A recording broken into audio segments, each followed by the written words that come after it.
À Uvira, il y a beaucoup de cas de choléra. C'est endémique épidémique. Chaque année, chaque jour, chaque semaine, les grands facteurs de risque, c'est l'eau. Comment on peut apporter une réponse à ce problème-là dans la durée?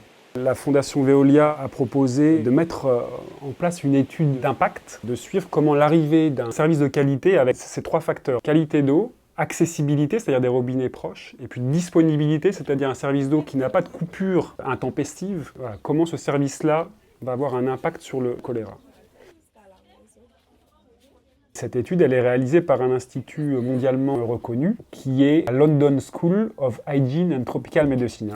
Ces chercheurs ont mis en place un protocole extrêmement original qui permet en fait de dissocier l'impact à la fois du bon fonctionnement du réseau dans son ensemble, mais également de l'évolution des niveaux d'accès par les ménages. Quel est l'impact en termes de santé publique lorsqu'on passe d'une source d'eau non améliorée, on va chercher de l'eau dans le lac ou à la rivière, à une borne fontaine partagée, et d'une borne fontaine partagée éloignée à une borne fontaine plus proche, et d'une borne fontaine à une connexion individuelle.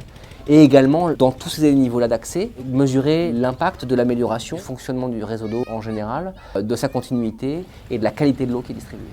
C'est un contexte assez particulier par rapport à d'autres études qui sont faites dans des camps de réfugiés, dans des réponses à des épidémies. Là, on est dans un contexte complètement différent et c'est la seule étude à l'échelle globale qui est en train d'être menée sur l'impact spécifique de l'amélioration de l'accès à l'eau potable sur le choléra.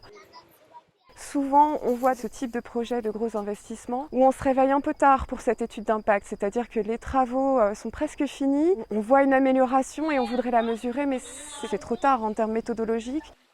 Ici, où on est impliqué bien en amont, on va réussir vraiment à comparer l'après avec une très bonne connaissance de l'avant.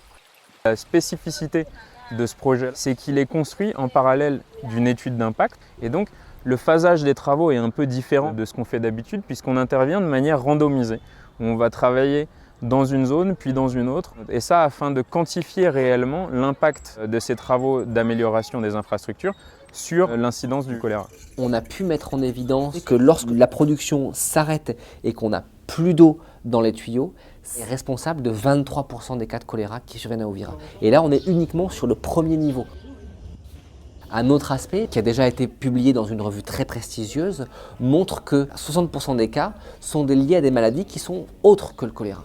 Et ça, c'est une question qui est importante dès lors que, par exemple, on compare l'importance de l'accès à l'eau versus l'accès à des vaccins, par exemple. Parce que le vaccin, il ne va cibler que les 40% qui sont liés au choléra.